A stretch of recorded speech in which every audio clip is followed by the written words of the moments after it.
Assalamualaikum warahmatullahi wabarakatuh. Saya Rensa Khair Zuhair dari 12 MIPA 3. Saya akan menceritakan atau memberitahu sinopsis singkat dari cerita Arwah buatan Jonathan dan Guntur Alam.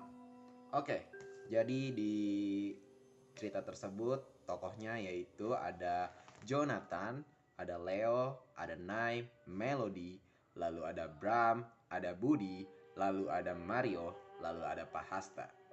Oke, jadi langsung ke ceritanya. Ceritanya seperti ini. Ada seorang anak bernama Jonathan yang hidup dengan ekonomi rendah. Jadi, karena ekonominya yang rendah, dia membutuhkan pekerjaan. Saat mencari pekerjaan, dia didukung oleh dua sahabat karibnya, Leo dan Nai. Namun, Jonathan dan dua sahabat karibnya tidak dapat menemukan pekerjaan. Dan hasilnya, salah satu wanita yang mencintai Jonathan itu menawarkan pekerjaan di usaha kakaknya Melody. Nah, setelah Melody menawarkan kepada Jonathan, Jonathan pun menerimanya. Tapi Leo sedikit melarangnya. Dikarenakan apa? Karena Leo tahu betul usaha milik kakak Melody memiliki masa lalu yang buruk. Namun Jonathan tidak memikirkannya. Dia tetap ingin bekerja. Lalu setelah pulang dari sekolah, dia ke tempat kakaknya Melody, ditemani oleh Leo, Nai, dan Melody. Nama kakak Melody itu adalah Bram. Bram ini menawarkan ke Jonathan dan Jonathan menerimanya. Namun, Nai ingin tetap atau ingin bekerja juga. Dikarenakan apa? Karena takut cemburu oleh Melody. Lalu, si Leo ini membantu Jonathan dan Nai. Hanya membantu tapi tidak bekerja. Nah, setelah mereka bekerja dari tempat Mas Bram, mereka pun pulang. Namun, mereka tidak sadar kalau mereka diikuti oleh arwah penasaran yang ada di tempat Mas Bram. Mereka pulang, lalu yang terjadi adalah Leo bunuh diri. Jonathan dan Nai kaget menerima kabar tersebut. Namun, di esokan harinya mereka harus tetap bekerja karena mereka telah membuat kontrak dengan Mas Bram. Mereka bekerja seperti biasa.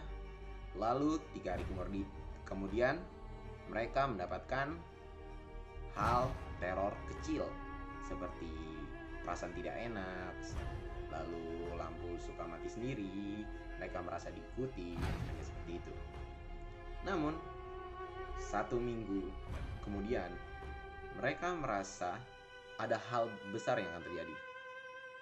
Namun yang terjadi adalah Nai tiba-tiba menghilang, dihilangin oleh arwah penunggu di tempat usaha Mas Bram. Nah, saat hilang, Jonathan berusaha mencari Nai namun tidak ketemu dan akhirnya dia ke kantor Mas Bram. Sebelum dia ke kantor Mas Bram, dia pun menuju Melody terlebih dahulu karena posisinya ada Melody. Dia ingin ke Mas Bram bersama. Hasilnya saat mereka sampai di tempat Mas Bram kerasukan lalu menghilang.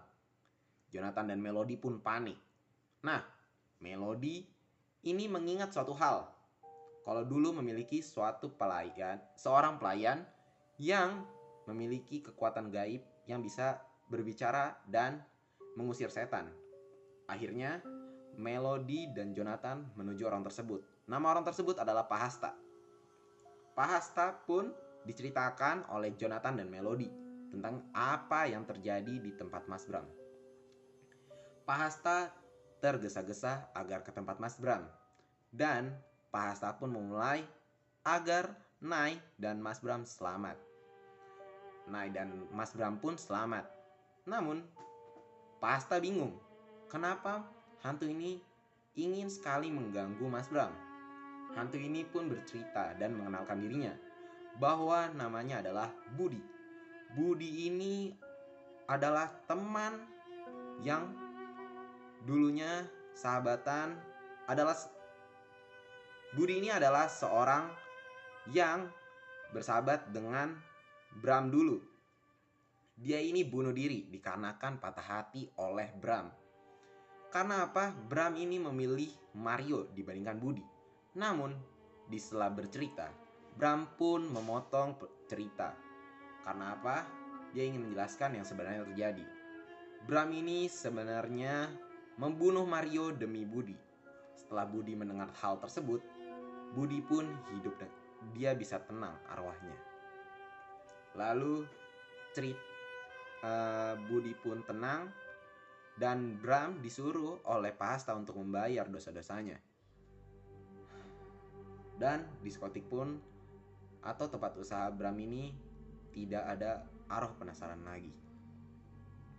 Dan Jonathan dan Nay bisa bekerja seperti biasanya.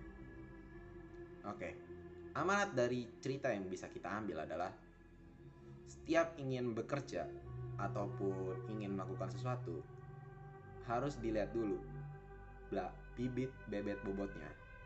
Jika ingin memiliki persahabatan yang baik, kurangi rasa perasaan terhadap sahabat sendiri. Karena jika kita memiliki perasaan terhadap sahabat kita sendiri, mungkin jika kita menyatakan cinta, mungkin kita akan kehilangan sahabat sekaligus orang yang kita sayangi. Sekian, terima kasih. Wassalamualaikum warahmatullahi wabarakatuh.